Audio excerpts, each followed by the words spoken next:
ભાવનગર ચિત્રા માર્કેટયાર્ડની ચૂંટણીમાં ભાજપની પેનલ વિજેતા બની। છેલ્લા ઘણા સમયથી માર્કેટિંગ યાર્ડ બાબતે ખૂબ બધી વાતો થઈ રહી હતી, પરંતુ ભારતીય જનતા પાર્ટીના કર્મઠ કાર્યકર્તાઓ કે એવું કહેવાતું હતું કે ભારતીય જનતા પાર્ટીની પેનલ જીતી નહીં શકે, પણ ભારતીય જનતા પાર્ટીના ઘોઘા તાલુકા અને ભાવનગર તાલુકાના કાર્યકર્તાઓએ અને અમારા ભારતીય જનતા પાર્ટીના વરિષ્ઠ આગેવાનોએ અને ખાસ ભાવનગર મહાનગરની ટીમ એ જે સહિયારો પ્રયાસ કર્યો અને એ પ્રયાસથી આજે ખેડૂત વિભાગના ભારતીય જનતા પાર્ટીના ઉમેદવારો જે છે એ વિજયી બન્યા છે।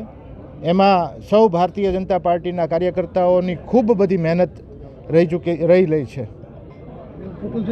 કેટલી બેઠકો જે છે એ આવી તો શું?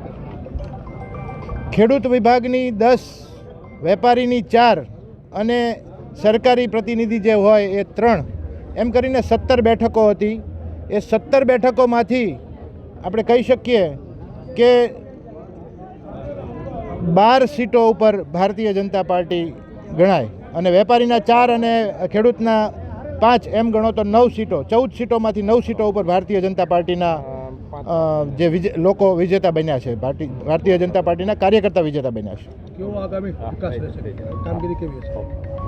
અમે જ્યારે આ ચૂંટણી લડવાનું શરૂ કર્યું હતું ત્યારે અમારા જિલ્લા અધ્યક્ષશ્રીએ અમને સૂચના આપેલી કે તમે લડવા જે માંગતા હોય એને આગામી સમયમાં ખૂબ મહેનત કરવી પડશે, કારણ કે ભાવનગર માર્કેટિંગ યાર્ડ કે જેને આપણે મહારાજા સાહેબ શ્રી કૃષ્ણકુમારસિંહજી ખેત ઉત્પાદન બજાર સમિતિ તરીકે ઓળખીએ છીએ, એમાં જે છેલ્લા 5 વર્ષથી વિકાસની ગતિ જે મંદ પડી ગઈ હતી, ખેડૂતોના પ્રશ્નો હતા, ખેડૂતોના સુવિધાઓના પ્રશ્નો હતા, વેપારીઓના પ્રશ્નો હતા, વેપારીઓની સુવિધાઓના પ્રશ્નો હતા, અને નાની મોટી જે રંજાડ હતી એ રંજાડ દૂર કરવા માટે થઈને ભારતીય જનતા પાર્ટીના અમારા અધ્યક્ષશ્રીએ સર્વપ્રથમ જ એવું કહી દીધેલું કે જે લોકોને ખૂબ મહેનત કરવાની તૈયારી હોય એ જ લોકો આ ચૂંટણીમાં લડવા માટે પોતે પોતાનું નામ નોંધાવે।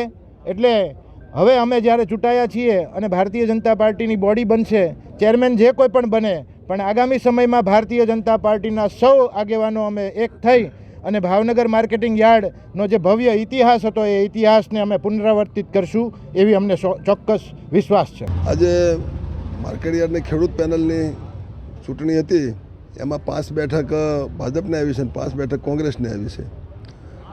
અમારી આખી પેનલ આવવાની અમારી ગણતરી હતી અને પેનલ અમારી આવે ખરી, કારણ કે અમે ખેડૂતો માટે વર્ષોથી કામ કરીએ છીએ। 22% મહેકમથી અમે કામો માર્કેટ યાર્ડમાં કર્યા છે। ખેડૂતોને 24 કલાકમાં 12 કલાક સુધી ગમે ત્યારે મળી શકીએ છીએ। ત્યારે અમને એવી અપેક્ષા હતી કે અમારી આખી પેનલ ટુ પેનલ છૂટાઈ જશે, પણ કેટલાક લોકોએ ક્રોસ વોટિંગ કર્યું, કેટલાક લોકો મતલબમાં ફસાઈ ગયા, કારણ કે ભાજપની આગળ અત્યારે પૈસાનું જોર છે અને લગભગ 25-30% જમવાનું આ તેન બધું, અને ખેડૂતો પણ અત્યારે મતલબી સ્વાર્થી થઈ ગયા છે। કારણ કે હું ખેડૂતનો માણસ છું એટલે મને ખબર છે કે માણસોને જમાડે અને કંઈક પૈસા થોડા ઘણા આપી દે, 1000, 2000, 5000, એટલે માણસો મતોમાં ફેરફાર કરી નાખે છે। જ્યારે અમારી વર્ષોથી પદ્ધતિ છે, 97થી હું માર્કેટ યાર્ડમાં ચેરમેન તરીકે કામ કરું છું, તો અમે કોઈ દિવસ જમવાનો કાર્યક્રમ રાખ્યો જ નથી, કે કોઈ દિવસ કર્યો જ નથી, કે કોઈને 1 રૂપિયો ક્યારેય આપ્યો જ નથી।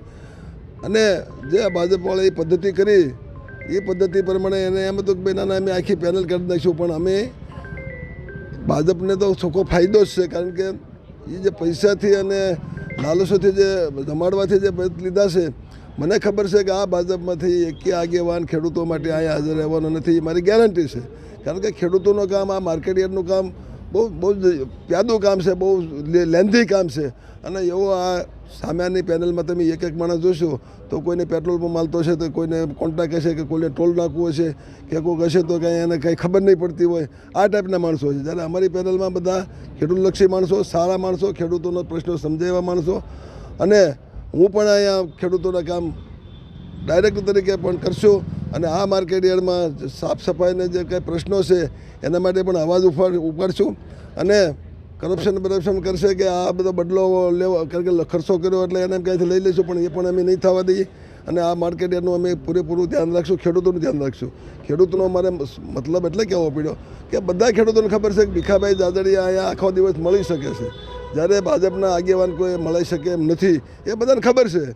પણ કોઈને આમાં કેટલાક મતદારો એવા હોય એટલે એ બધો ફેરફારો થયા અને અડધી સીટો અમારી થોડાક મતે ગઈ. તો ખાસ કરીને જ્યારે 5 ભાજપ અને 5 કોંગ્રેસને મળી છે, બીજી બાજુ વેપારી પેનલના 4 જે ઉમેદવારો છે એ પણ જીત્યા છે, હવે સત્તા કોણ હશે? એમાં વેપારી પેનલમાં એવું છે, સત્તા તો એની જ આવશે એટલા માટે કે 3 સરકારના પ્રતિનિધિઓ સરકાર છે એટલે એ સરકાર કે એમ જ મતો આપે. વેપારી પેનલમાં કોઈ ભાજપના પૂરેપૂરા નથી, પણ સત્તા ઉપરથી રહી એટલે અમારા એક માણસનું ફોર્મ પાછું ખેંચાવી લીધું.